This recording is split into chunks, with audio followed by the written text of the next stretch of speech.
pagrindinė mano mintis yra ta, kad greta tokių epitetų Eustachijus Tiškevičius kaip archeologas, muziejininkas, kolekcininkas ir būtina yra prirašyti šiuo metu ir galbūt epitetą rašytojas, o gal net ir poetas. Nors Tiškevičiaus ta kūryba buvo tarsi tapusi kažkokia tai kultūrinė marginalija, bet vis dėlto, kai pasižiūrėjau, jinai yra tikrai gana įspūdinga ir dar galima netgi teigti, kad jo biografijoje kūrybinėje vaidino iš tikrųjų labai svarbu vaidmenį. Galiu paminėti net ir tą faktą, kad pirmoji jo grožinė knygelė, kuri vadinasi lenkiškai Obrazy domowe pożycie na Litwie, tai su dėka specialistų mes radom labai tikslų lietuvišką atitikmenį, kuris būtų vaizdai iš namykščio gyvenimo Lietuvoje, tai buitiniai vaizdai, kalbant paprastai, pasirodė netgi anksčiau už logotipu tapusią jo knygelę Žvilgsnis į krašto archeologijos paminklus. Tai yra, debiutavo knyga šitą, kiek anksčiau pasirodė pirmoji beletristinė knygelė, anksčiau netgi už kultinį vadinamąjį Tiškevičiaus veikalą. Na ir galiu dar tiek pasakyti, kad ta knygelė kaip mat buvo išparduota ir tapo iš karto bibliografinė retenybė. Ir ta bibliografinė retenybė yra retenybė iki šiol ir Lietuvoje man neteko niekur daugiau tos knygelės matyti, tik tai Lietuvos mokslo akademijos Vrublevskių bibliotekoje, kuri yra eksponuojama. Tai yra mažutė knygelė, jūs galėsite dar atkreipti dėmesį, yra nepaprasta retenybė, tokia net iki šeiminio pobūdžio, bet jinai be galo išpopuliarino Tiškevičių. Dabar pirmieji Tiškevičiaus biografai, aišku, kaip ir daktaras Žygintas Bučys minėjo, pirmiausia kalbėjo apie Tiškevičių kaip archeologą, muziejininką ir beveik niekas neminėdavo tos literatūrinės veiklos, nes jinai tarsi tapo kažkokia tai marginalija antrame plane, nes į pirmą vietą buvo iškeliamas ta rimtoji grafo Tiškevičiaus veikla. Na, vienintelis, kuris paminėjo kiek daugiau šitą pomėgį Tiškevičiaus, tai yra rašymą, literatūrinės rašymą, literatūrinę kūrybą, buvo jo bičiulis Vincentas Korotinskis, kuris nekrologe rašytame jau po Tiškevičiaus minties yra pasakė ir tokius žodžius, kad puikus sąmonės ir laiki vaizduoti nuo jaunystės Tiškevičių mėgindavo atitraukti nuo senienų ir istorijos prie dailiųjų menų, tačiau tik labai retai ir tik iš dalies tai savo leisdavo. Tarsi norėjau pasakyti Korotinskis, kad jo didžiausias bičiulis šitas literatūrinis Tiškevičiaus pomėgis šiek tiek netgi ir trikdė. Nors pripažino, kad jau literatūrinė kūryba yra gana įspūdinga ir gana gera ir atitinka visus standartus, tačiau dėlėjo pirmiausia Tiškevičių tarsi matyti kaip labai rimtą mokslininką, o čia buvo laikomas šitą literatūrinę kūrybą tik tai žaidimu.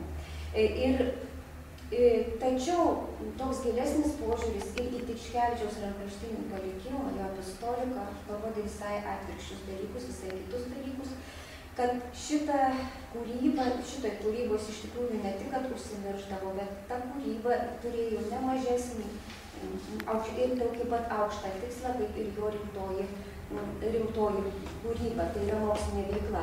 Nes irgi ši kūryba, būtent Eustachijaus Tiškevičiaus kūryba beletristinė, buvo taip pat tam tikrą prasme rašoma ir dėl istorijos. Na, pasakysiu, kodėl tai buvo netrukus. Žodžiu, literatūrinį Tiškevičiaus palikimą sudaro iš viso 12 buitinių, portretinių ir kelionių apybraižų, vienas apsakymas, viena esė, 3 biografijos ir nekrologai. Taip pat rankraštinėme palikime dar teko aptikti 6 eilėraščius. Nors, aišku, eiliuotoji kūryba Eustachijaus Tiškevičiaus yra tik maža jo kūrybos dalis. Rašė eilėraščius jis jau dar mokyklos suole pradėjo rašyti ir iš korespondencijos aišku, kad jais dalinosi su savo artimiausiais bičiuliais.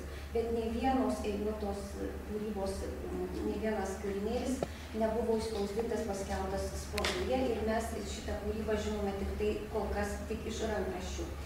Na, tačiau Kaip atkreipėte dėmesį, tarp visų žanrų literatūrinių, kuriuos rinkosi Eustachijus Tiškevičius, vyrauja apybraižos žanras. Ir tai taip pat neatsitiktinai. Nes, kaip žinote, apybraiža tai yra mažiausiai kanonizuotas prozos žanras ir jis yra laikomas kaip esantis arčiausiai nemeninės žodžio sferos ir kuriame didelis dėmesys yra kreipiamas kaip tik į aplinkos dokumentavimą, kas ir taip pat, aišku, jungiant ir asmeninį pasakotojo įspūdį. Šitas tarpinis žanras, apybraižos žanras, labiausiai Eustachijui Tiškevičiui tiko ir atliepė jo tokio pusiau menininko, pusiau istoriko ambicijas. Apskritai atsigręžimas į apybraižą, ypač buitinę prozą, XIX amžiaus 3–4–5 dešimtmetyje, kai būtent ir atsiranda pirmieji darbeliai Eustachijaus Tiškevičiaus literatūriniai, išgyvena tikrai renesansą. Tyrėjai šitokį atsigręžimą būtent į buitinę prozą aiškina daugybę aspektų.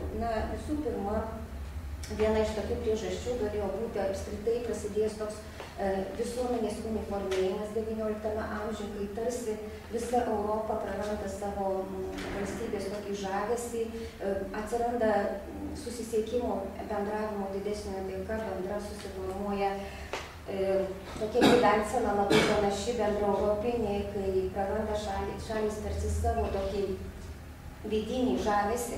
Ir tas priešpriešą uniformėjimų visuomenės tarsi dėl kontrasto imamas staiga fiksuoti, atkreipti dėmesį į tai, kas savita. Ir taip ir atsiranda tarsi kita toks impulsas, kuris davė dėmesį ir tarsi noras atsiranda išsaugoti visą tai, kas yra savita. Ir dar tuo pat metu, todėl literatūroje apybraižos žanras kaip tik ir leido užfiksuoti visą tą savitumą kasdienybės, tai yra mūsų pačio pasaulio ir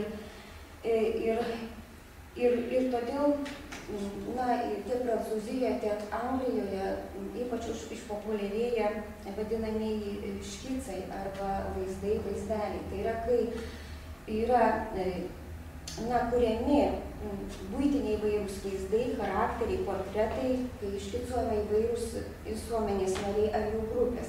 Ir visa tai yra daroma su tikslu, kaip sakiau, išsaugoti. Tarsi žmonės apsidairo aplink ir staiga suvokia, kad galbūt visa tai išnyks, nebeliks ir reikia tai išsaugoti. Išsaugoti visų pirma plunksnos dėka. Antra, kaip žinote, atsiranda dagerotipija, tuo metu prasideda fotografijos era. Ir žmonės staiga pradeda viską fiksuoti, vardan tos istorijos. Fiksuoja, kaip sakiau, ir vaizdu, ir plunksną. Taigi Tiškevičius buvo, aš noriu pasakyti, kad buvo vienas iš tų literatų, pusiau literatų, pusiau istorikų, kuris pasitelkęs literatūrą, būtent apybraižos žanrą, norėjo palikti mums kažką daugiau. Ne tik tai standartinius istorinius šaltinius leisti, ne tik rašyti istorijos knygas, bet palikti istoriją dar kitaip papasakotą.